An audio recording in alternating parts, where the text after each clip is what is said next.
A paz do Senhor Jesus, Deus abençoe a todos os irmãos. Convido vocês a meditarmos na palavra de Deus nesse instante maravilhoso. Salmo 89, versículo 19 e 20. Então em visão falaste ao teu servo e disseste: socorri um que é esforçado, exaltei a um eleito do povo. Achei a Davi, meu servo, com meu santo óleo ungi. Quero meditar com vocês o tema: o socorro de Deus para quem se esforça. Então a gente vê isso aí sobre Davi, até mesmo na sua escolha, né?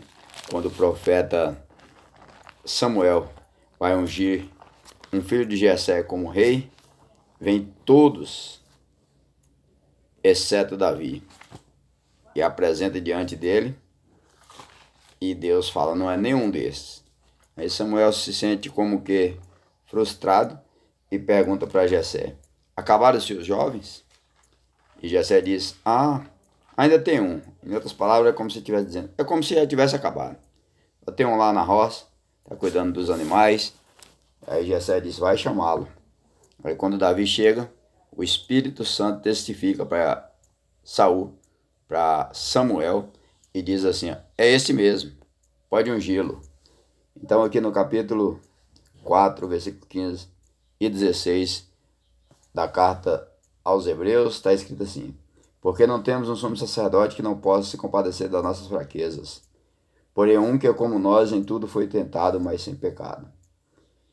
16. Cheguemos, pois, com confiança ao trono da graça, para que possamos alcançar misericórdia e achar graça, a fim de sermos ajudados em tempos oportunos.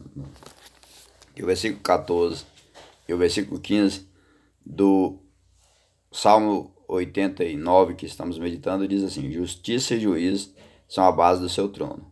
Misericórdia e verdade vão adiante do seu rosto. Bem-aventurado o povo que conhece o som festivo. Andará, ó Senhor, na luz da tua face.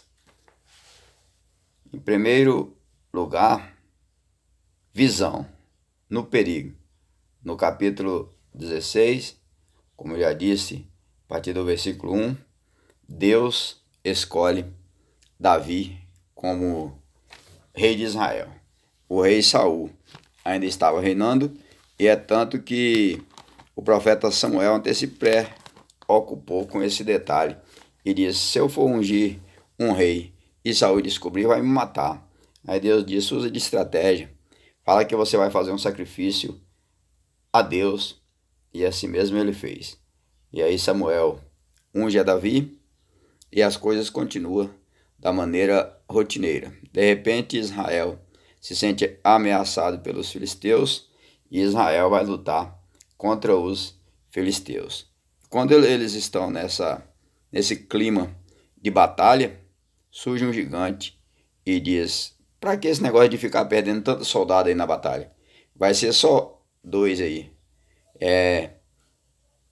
O Golias, representando os filisteus, e me arrumei um soldado de Israel, e a gente vai resolver esse negócio aí.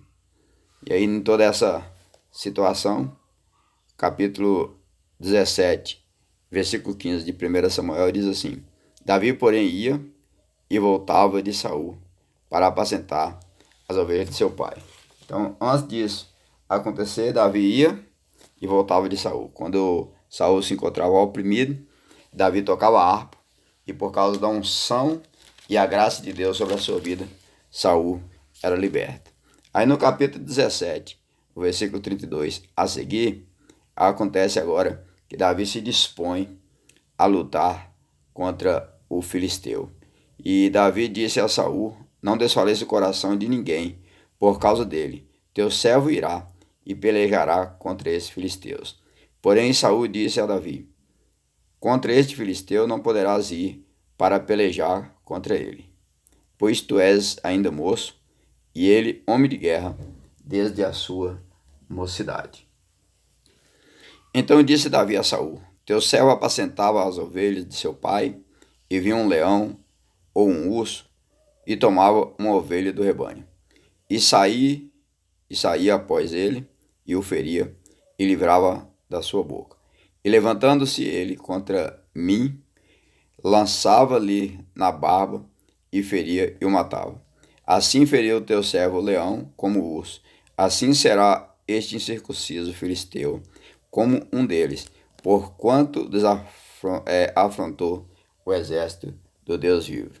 Olha só, disse mais Davi, versículo 37, o Senhor me livrou da mão do leão e da do urso. Ele me livrará da mão deste filisteu. Então disse Saul a Davi, vá embora, e o Senhor seja contigo. Então essa visão que Davi tinha era a certeza que Deus jamais o desampararia.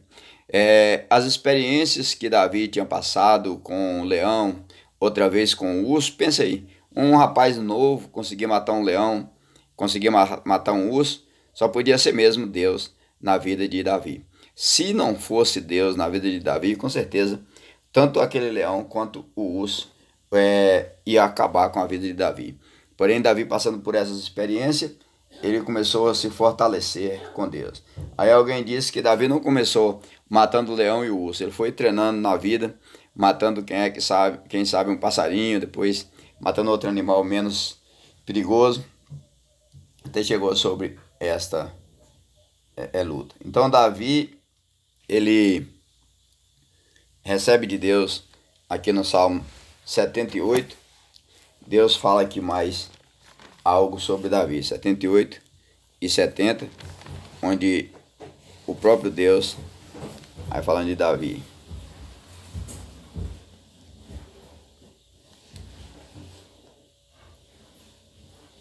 Ele fala, testemunha da pessoa de Davi. Coisa bonita é quando o céu tem compromisso com alguém. Também elegeu a Davi, seu servo, e o tirou do aprisco das ovelhas.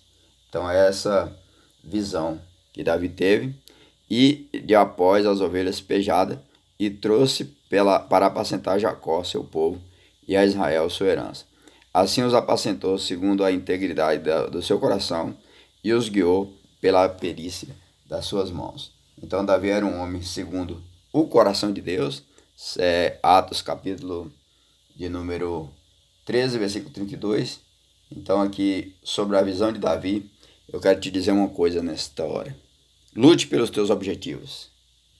Lute pelo teu alvo. Lute por aquilo que Deus colocou sobre as tuas mãos. Em segundo, vai nessa tua força. Versículo de número 49, 78 e 49. Ou melhor, 89 e 49 do Salmo. Senhor, onde estão as tuas antigas benignidades que juraste a Davi pela tua verdade? Então o povo está orando a Deus, pedindo a Deus intervenção sobre a sua vida e lembrando do pacto que fez com Davi, que Deus tinha feito com Davi. Lembra de Gideão? Estava malhando trigo no lagar. Ora, lagar não é lugar de malhar trigo. Juízes capítulo 6, versículo 11 ao versículo 15. Mas quando ele tem essa habilidade, o anjo aparece para ele e diz assim: vai nessa tua força, porque o Senhor é contigo. Gideão tinha em mente que ele, usando de estratégia, porque naquela época os inimigos vinham e levavam tudo que Israel tinha produzido. Então ele está num lugar diferente, num lugar que não era para colher os frutos que estavam sendo produzidos em Israel, o inimigo jamais ia achar. Então quando ele está nessa disponibilidade, o anjo disse assim: vai nessa tua força, ou seja, essa inteligência tua aí me serve para que eu venha atacar os seus inimigos. Então Gideão se dispõe e Gideão vai e Deus usa ele. E aí para Davi diz assim: acabado-se o jovem? Samuel diz a Jessé. Então essa esperança nasce no coração de Davi. É o poder que em nós opera. É Filipenses capítulo 3, versículo 10 ao versículo 21. Isaías capítulo 40, versículo 29 ao 31. Segundo aos Coríntios capítulo 12, versículo 9 diz: a minha graça te basta, porque o meu poder se aperfeiçoa na fraqueza. De boa vontade, pois me gloriarei, para que em mim habite o poder de Cristo. Então, quando a gente está fraco, o poder de Deus se aperfeiçoa na nossa vida. Então, continue aí esforçando, continue aí na brecha, porque o socorro de Deus virá sobre a tua vida, sobre a tua casa, sobre a tua igreja e sobre a tua família. Que Deus abençoe a tua vida, em nome de Jesus.